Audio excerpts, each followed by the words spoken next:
Hello বন্ধুরা, welcome back to my channel. আজকে দেখো একটা সুন্দর একটা ডেজার্টের রেসিপি তোমাদের সাথে শেয়ার করছি।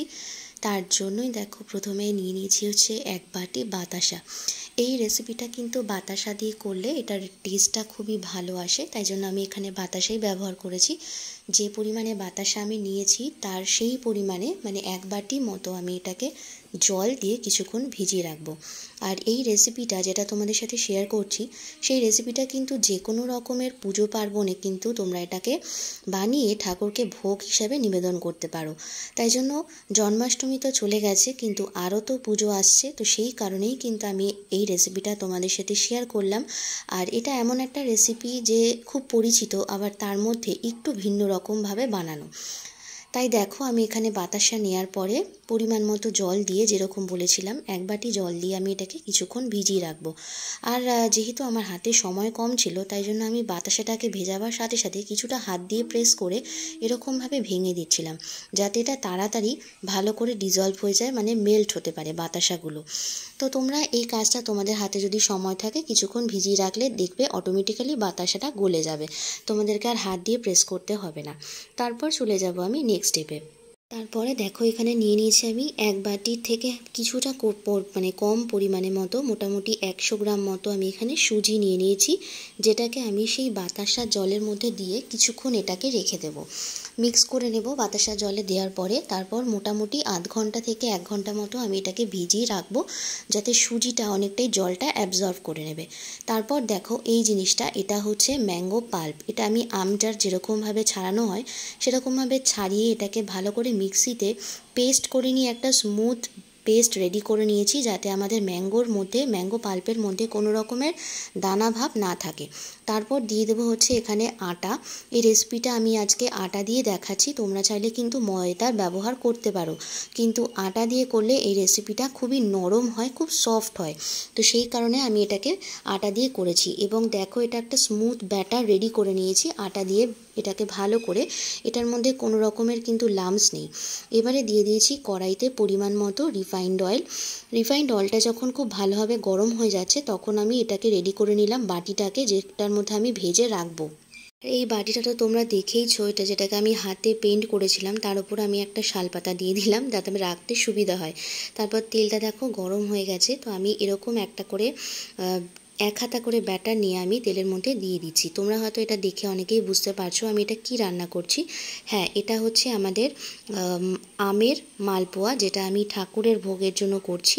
এই রেসিপিটা খুবই টেস্টি হয় এবং যে কোনো পুজোতে এই রেসিপিটা কিন্তু অনায়াসে তোমরা দিতে পারো।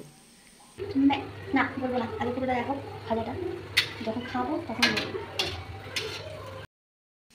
সো বন্ধুরা, মালপোয়া তো তোমরা অনেক রকমেরই খেয়েছো, অনেক রকমভাবে মালপোয়া বানানো যায়, কিন্তু এরকম আম দিয়ে মালপোয়া যদি তোমরা একবার বাড়িতে বানিয়ে খাও, টু বি অনেস্টলি বলছি এটা খেতে খুবই সুন্দর হয়, আর টেস্টটা এতটাই ভালো হয় তোমরা না করে খেলে বিশ্বাস করবে না। প্রথমে আমিও ভেবেছিলাম যে আমের মালপোয়া কীরকম হবে, বাট সত্যি যখন আমি বানালাম তখন আমি একদমই অবিশ্বাস্যভাবে এটার টেস্ট এতটাই দারুণ হয়েছিল যে আমার বাড়িতে সবাই এটা খেয়ে খুবই পছন্দ করেছে। আর দেখো ব্যাটারটা আমি যেহেতু অনেকক্ষণ মেখে রেখে দিয়েছিলাম, মানে সুজিটা দিয়ে আর ময়দাটা দিয়ে অনেকক্ষণ মেখে রাখতে হবে, তাহলে কিন্তু ব্যাটারটা এরকম সফট হবে আর মালপোয়াগুলোও কিন্তু খুবই সফট হবে।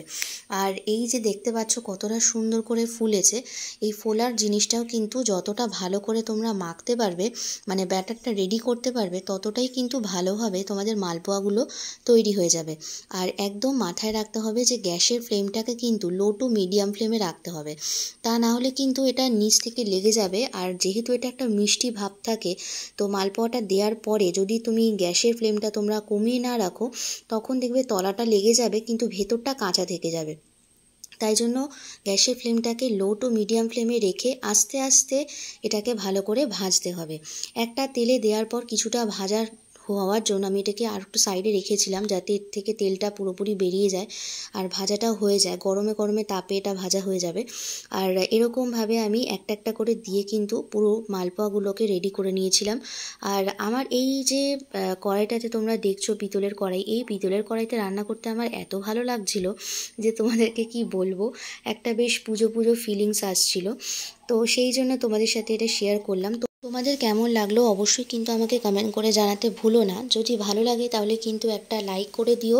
আর আমার চ্যানেলে যারা নতুন বন্ধুরা আছো, যারা আমার চ্যানেলটাকে দেখছো, তারা প্লিজ আমার চ্যানেলটাকে সাবস্ক্রাইব করে রেখো যদি সাবস্ক্রাইব করা না থাকে। আর যারা পুরনো বন্ধুরা আছো তাদের জন্য অসংখ্য ধন্যবাদ। তোমরা আছো বলেই কিন্তু আমি এতটা ইন্সপায়ার হই তোমাদের কমেন্টগুলো পড়ে, তোমাদের লাইকগুলোকে দেখে। সো তোমাদের সাথে কিন্তু এরকম সুন্দর সুন্দর আরও অনেক রেসিপি ভবিষ্যতে শেয়ার করব। আর এই মালপোয়াটা কিন্তু তোমরা বাড়িতে অবশ্যই একবার বানিয়ে খাও। আর এটার যা সুন্দর ফ্লেভার হয় আর দেখতে আর খেতে যতটা টেস্ট হয়, একবার না বানিয়ে খেলে কিন্তু তোমরা বুঝতে পারবে না। সো বন্ধুরা, তোমাদের সাথে আবার পরবর্তী অন্য কোনো ভিডিওতে দেখা হবে। আমি ভিডিওটা এখানেই শেষ করছি। তোমাদের সাথে দেখা হচ্ছে আবার পরবর্তী অন্য কোনো ভিডিওতে। ততক্ষণের জন্য তোমরা সবাই খুব ভালো থেকো, সুস্থ থেকো, সাবধানে থেকো। আর হ্যাঁ, অবশ্যই কিন্তু আমার চ্যানেলের সাথে থাকো এরকম সুন্দর সুন্দর রেসিপি দেখার জন্য। সো বন্ধুরা, আমি এখানেই শেষ করছি। দেখা হচ্ছে তোমাদের সাথে খুব তাড়াতাড়ি। টাটা।